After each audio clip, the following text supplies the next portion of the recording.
All right, well, good morning, apes, and welcome to another edition of the Daily Peel live stream here. We are, of course, coming at you guys live from the Daily Peel Global headquarters. Today, we got some cool stuff sent over to us from Samsung and everybody else over at the Consumer Electronics Show. This specifically is Samsung's micro LED TV. You guys know I'm about the furthest thing in the world from a scientist, so I have no idea what's actually going on here, but it looks pretty fucking cool if you ask me. So, of course, we wanted to showcase that here today. A lot of cool shit going on at CES, and we'll talk about that more in-depthly in just a couple of minutes. But of course, today's main purpose, we are coming at you with Daily Peel number 623, good for this beautiful, what's today, Wednesday, January 10th, 2024. It's currently 10:59 a.m. here in Eastern Standard Time. Coming at you guys a little bit earlier than usual today, but hey, why not? We got plenty of time this morning, so let's spend some time together and let's check out how markets are looking already this morning. So we can see markets are off to a bit of a choppy start. It's more good than it is bad, but of course we're seeing small caps take a bit of a beating over here. Down just 25 basis points, not too terrible for the day. Not a lot of huge major catalysts coming out this morning, so no surprise to see it's relatively low volume, relatively light day here. Things are still, this is kind of the calm before the storm, before we start to get CPI report tomorrow, before we get bank earnings beginning on Friday, and all the fun of 2024 gets unleashed later on this month. But let's go ahead and see what was going on yesterday, see what's going to be moving markets here today. So this wasn't a big release or anything. It came out a couple of weeks ago, but we took the time to dive into some food prices as well and show just how much grocery stores across America are scamming you, me, and everybody else. Now, of course, we also did get some major movements from some stocks, including CrowdStrike and Match Group. JetBlue and HP had a tough day, but we'll dive into exactly why. Might not be as bad as it seems. Then, of course, the Consumer Electronics Show. This is why that we have this beautiful micro LED TV right here behind us. So we'll definitely be looking to check that out. I mean, look at how beautiful this image is here, too. If we go ahead and take a look at some of the movements of the WSO Alpha portfolio, the S&P, a lot of our other stuff here today, we can see that the WSO Alpha portfolio is finally positive for the year. So always a great thing to see. We were already generating some actual alpha compared to our benchmark being the NASDAQ. Remember, we benchmarked to the NASDAQ because beating the S&P is just too easy. So we needed a bit more of a challenge here. Of course, that's why we benchmarked to the NASDAQ. We have risen about 4 basis points for the year. So not a terribly strong start, but certainly better than losing my retirement money like these apes seem to love to do. So yesterday we were up about 16 basis points. NASDAQ was up 9 basis points. Bitcoin down about 1.75%. And ETH up about 1.25%. So always interesting to be following the crypto market, but especially right now as, you know, these Bitcoin ETFs and everything are on the verge of being approved. And that is, of course, our number one link for yesterday. So I don't know if you guys saw this, but it was one of the funniest things I've ever seen. One of the biggest blunders of any kind of government agency that I've ever seen in my years of experience here. So the SEC, they managed to get their Twitter account hacked yesterday. Somebody came in and tweeted that the SEC had approved the spot Bitcoin documents and everything. It was completely fake, but for about 30 minutes or so, everybody and their mother thought that it was real. Bitcoin prices spiked above 46,000 for the first time since fucking Vietnam at this point. But then it turned out that it was completely fake. Everybody started to blame Twitter and X, and people were, pissed at Elon saying that how could you allow this to happen? But X did come out yesterday and say that it was not the fault of a kind of breakdown of their systems. Clearly, the SEC needs to get a stronger password. That's kind of the main takeaway for things here today. But of course, we did get some other news going on. So the European Commission, they're coming in. They got big balls lately, and they're coming in, knocking on Microsoft and OpenAI's doors, saying that, it looks like there's going to be some antitrust issues going on with Microsoft's investment into OpenAI and into the AI company. I mean, Microsoft is effectively, at this point, the AI company. We haven't seen anything from Apple. Google is roughly on par, allegedly, is what the smart people tell me. And then Amazon has fallen behind just a little bit. They got major investments in companies like Anthropic, though, and Anthropic is said to be on par with OpenAI, but still, it's an interesting dynamic to see what's going on there. Then, of course, we got some ESG news yesterday. The Wall Street Journal came out with a piece on just how toxic that 3-letter acronym has become on Wall Street. Everybody absolutely hates it, and it's a great iteration of either die a hero or you live long enough to see yourself become the villain. ESG has officially become the villain in this day and age, at least according to the Wall Street Journal. Then, of course, Bank of America research came out yesterday and said that the easing in financial conditions over the past 2 months, as we can see on this chart, is the fastest in history. I mean, that's absolutely insane, especially considering that the Fed hasn't actually done anything to promote that easing. They're still running $95 billion off the balance sheet every month. And they're also still, of course, haven't made any changes to rate movements. The market has already priced in quite a bit of that easing already. So it might be a little bit scary going forward if the Fed doesn't kind of live up to those expectations. Definitely something to stay tuned on there. All right, so let's go ahead and talk about why the dollar menu is not back just yet. McDonald's, it used to be beautiful. You would walk in and you'd be able to get just about anything you could ever want for $1. Now they have the $2 and the $3 menu because foodflation is apparently still a thing. But according to the UN Global Commodity Food Price Tracker, foodflation is really not a thing anymore. It's more so that greedflation going down to these grocery stores. So let's see how much grocery stores are fleecing us by lately. So if we go ahead and take a look at the Food and Agricultural Price Index, don't ask me where the O comes in for this acronym. I certainly have no idea. But we go ahead and take a look at this chart. We can see this goes all the way back to the 1960s. Generally, it's a run-up in nominal food prices, declining real. I mean, that just makes sense. But the important part is this divot right here, this little downtick. This is between 2021, 2023 here. So basically showcasing that food prices have been on the decline. But if we actually go ahead and take a look at the CPI report, we can see that that's not what's happening to American consumers' pocketbooks. So even though global food prices are on the decline, the CPI report, what grocery stores are charging consumers effectively, certainly has not been moving in the right direction. Now, we talked about meat and dairy prices in the piece yesterday, but just to give you guys another example, let's go ahead. What we're looking at here is the UN's kind of FAO. This is where they publish that data, and they essentially summarize it into these giant paragraphs. But the important part is this phrase right here. So what we can see is that cereal prices fell 16.6% between December 2022 and December 2023. Now, of course, we don't have the CPI report for December 2023 just yet. We're actually going to get that tomorrow. But if we go ahead and look at November and we take a look at cereals and bakery products, we can see this line item right here, this 3.4%. That's how much cereal prices for Americans have rose over the past year, at least from November of 22 to November of 2023. They've actually gained 3.4% despite, once again, the 16.6% decline in the actual commodity prices. And yes, there are other things going on here. Of course, there's going to be, frontline workers and everybody bumming around in a Stop and Shop or Publix or whatever the hell it may be. They've been getting some serious pay raises over the past couple of years. So it's definitely other factors to consider, but certainly not enough to still be charging up the ass for a damn box of cereal. I mean, it's absolutely ridiculous. I don't know what a pack of Cinnamon Toast Crunch costs these days, but if it's more than $3.50, I'm going to throw an absolute hissy fit the next time that I'm unfortunate enough to step into an American grocery store.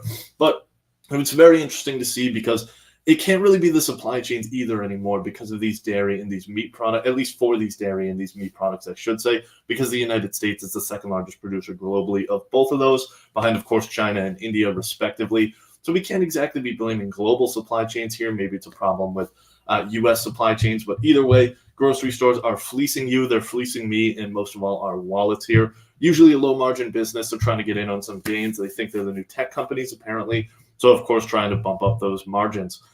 Interesting story, and we'll definitely keep you updated if anything else changes with that. But for now, let's go ahead and check out some of the major market movers on the day yesterday. We have CrowdStrike, who has cemented themselves as the absolute NVIDIA market leader of 2024 so far. Shares are up just about 10% already. Haven't looked at it today. They might have crossed that 10% line already. But essentially, they've drastically outperformed in just these first couple of weeks of 2024. Doesn't really mean anything to outperform for just a couple of weeks. I mean, nobody really cares if that's all you're going to be doing. But either way, what happened yesterday was that Wall Street giant Morgan Stanley came out and basically said that CrowdStrike is one of their top picks for 2024. They bumped them up from that equal weight to the overweight rating, and the shares took a ride. They rose less than 5%. So not a huge move, as a lot of that stuff is already priced in. CrowdStrike is very much a favorite among cyber stocks, unlike Palo Alto Networks and all those other fucking loser cyber stocks that aren't doing as well. Certainly didn't have as great a 2023, and CrowdStrike is looking like they're going to continue that greatness here into 2024. Moving on down to Match Group here. Turns out it is much easier for the company that powers all those dating apps to actually find a partner than it is for you and me. So if we go ahead and take a look, Match Group, you guys know them. You certainly use their products. They own Tinder, Hinge, a bunch of basically every dating app that's not called Bumble is owned by Match Group. And they found a partner of their own yesterday in Elliott Management. Now, the only thing is, we don't know if this partnership is entirely consensual, at least from Match's perspective. We're all about consent here at the Daily Peel, but we don't know if Match Group is actually given that. Elliott doesn't seem to care too much, as they've already dumped $1 billion into this relationship here. So they're making heavy investments. Elliott is very much known as kind of a ruthless activist. They're known to push out CEOs and managers with absolutely no regard for, their families or their livelihoods. And why should they care, to be quite honest? We're here to make money. So what we saw yesterday was Elliott had announced that they had built that $1 billion position. Wall Street loves when Elliott gets into a stock, especially a tech stock like this, but it's absolutely terrifying for the people out in Silicon Valley because they know that means that the CEO, other managers, or other shit about the business is probably going to be fucked over the next couple of weeks. And so analysts do expect Elliott to engage with management, but for a company like Match that's gone through 7 CEOs in about the past decade, and by the way, for reference, the average tenure for a CEO is 7 years. So the fact that you've gone a decade with 7 CEOs, it's definitely a little bit off from what we're used to seeing, and might be one of the reasons that Elliott is getting their hands involved. It'll be interesting to see what goes on there. But of course, the dating market is pretty hot right now, so Elliott's happy to get involved. Now, if we go into JetBlue down here, it's been a tough week for airlines especially. I mean, we got doors blowing out of planes. The only next step that we could take is for passengers to be flying out of these planes. And you might have thought that's what happened to JetBlue yesterday based on this performance, but no, it turns out their CEO is just an absolute loser. So basically what's going on is JetBlue started having some troubles. There's a lot going on there. First of all, American Airlines broke up with them and ended that marriage. They got a divorce just a couple of months ago, right about when JetBlue started that Spirit merger. Basically, this was done to kind of temper antitrust concerns, but it didn't do nearly good enough a job because regulators have already started a court battle with JetBlue and Spirit as well. So they got those two things to work with. And then, of course, just over the past couple of weeks, it turns out that some of the RTX engines that actually power JetBlue planes are complete nonsense. They absolutely do not work. So they got to go in there and fix those. And what did the CEO say when all of these things happened and times got tough? He said, peace the fuck out. Good luck, guys. I'm out of here. He's, much older, just apparently doesn't want to deal with the bullshit anymore. So Rob dipped the hell out of there. So that's Robin Hayes. He left JetBlue. And of course, the market absolutely hates surprises more than anything else. So seeing the CEO leave without kind of an announcement or any kind of succession plan was definitely not a good start to the day for them. But it wasn't as bad over at Hewlett Packard, not only in share price performance, because they only fell about 9% on the day, but HP actually fell for probably a little bit of a less bad reason. So the old school grandpa's version of Apple is coming out here, and they want to get even bigger themselves. They're basically a $20 billion stock, and they're looking to shell out about $14 billion to purchase Juniper Labs. Of course, that's not entirely going to be done in just cash and stock. They're going to have to probably pony up some debt for that as well. So we'll see how much goodwill and how much provisioning they're going to have to do in order to actually complete that merger. But essentially, HP wants to get into that networking market. Networking products is shit like routers and like other stuff like that that actually powers the networks in which I'm talking to you on right now here. So they want to get into that game. They want to compete with Cisco. Cisco is the $200 billion behemoth that's in the room, at least in the networking space. So it'll be interesting to see HP kind of step up to the plate and see what they can do there. All right, let's get into the fun stuff from yesterday. So right now, NerdFest is going on in Silicon Valley, or not in Silicon Valley this time. That's a permanent NerdFest out in the Bay Area. But they brought the NerdFest to Las Vegas this week. So the Consumer Electronics Show, CES, this is an annual event that's been held for the past couple of decades, where consumer electronics companies essentially come in and showcase some of their newest products. Some cool shit came out yesterday, including what we have right behind us here at the Daily Field Global headquarters, the world's first ever iteration of a micro LED screen. Samsung was kind enough to send it to us, obviously, because they knew that our reporting would reach the widest audience and, of course, have the most captivating grip on audiences around the world. But there was also some other cool shit going on, too. One of our favorites was Philips' smart deadbolt lock. I don't know how anybody hasn't done this yet, but apparently your palm has a palm print, just like a fingerprint. And Philips, the actual smart people that they have over there, have designed some kind of a deadbolt lock where you can effectively use your palm print as the key to get into your home. Obviously, we love to see that. We're very pro-safety here at the Daily Peel, and so that's some great stuff. But in the exact opposite of safety, Samsung came back with another one of their new products in Bali. This is probably the worst named product I've ever heard in my entire life. But Bali is this little kind of creepy-ass little robot thing that rolls around your house. It's kind of like a Roomba, but it's a ball, so it's omnidirectional rather than just being cool like Roomba and going kind of back and forth.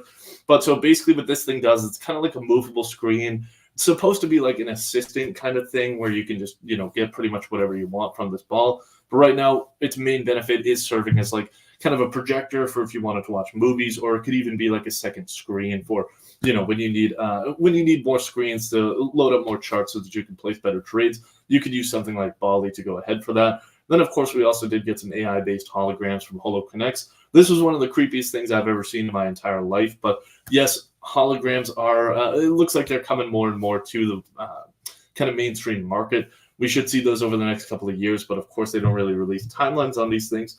And the last thing that we saw was a mental health smart mirror, which is a 4-word phrase that I never thought I would put together in that successive order, but apparently it's a thing.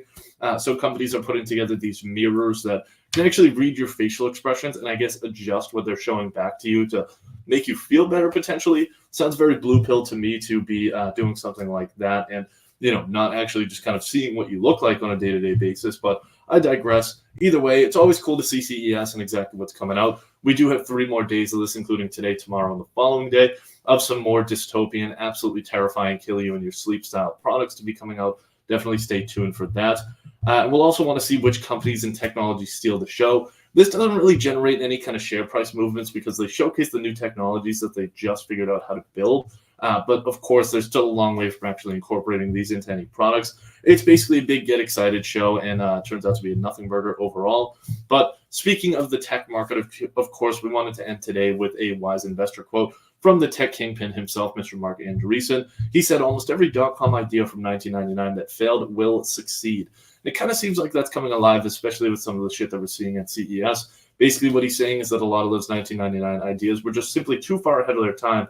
If you don't believe him, if you think that's too unfathomable to believe, check out a company called General Magic. These were the people who originally invented the smartphone. They actually released the first one, but it was in the mid-90s. It was just way too ahead of its time. Then a lot of those people who worked at that company went on to do things like create Apple AirPods, create a whole bunch of the tech that we use here today. But it's a case study in things being ahead of their time. Definitely go check that out. And that's essentially what Andreessen is saying here. But that finishes things up for us here today. It is now 11:15 a.m. here on this beautiful Wednesday, January 24th, 2024. Thank you, Ace, so much for joining us here today once again. We will see you live tomorrow right about this time.